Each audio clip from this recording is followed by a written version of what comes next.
এই সমাজ ভালো মানুষদের ধরে রাখতে পারে না। ভালো মানুষরা কেন জানি বেশিদিন বাঁচে না। তারা কারো ক্ষতি করে না, বরং সবার পাশে থাকে, নিঃস্বার্থভাবে ভালোবাসে। কিন্তু এই নিষ্ঠুর পৃথিবী কি সত্যিই ভালো মানুষদের জায়গা দেয়? তারা সত্য বলে, তাই আঘাত পায়। তারা ক্ষমা করে, তাই মানুষ তাদের গুরুত্ব দেয় না। তারা হাসি দেয়, কিন্তু কাঁদে একা একা। হয়তো ঈশ্বরও বোঝেন, ভালো মানুষদের এই পৃথিবীতে রাখলে তারা শুধু কষ্টই পাবে।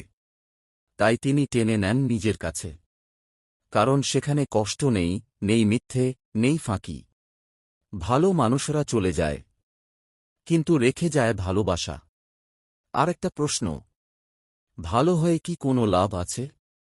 জানতে হলে কমেন্ট করে সাবস্ক্রাইব করুন। ধন্যবাদ।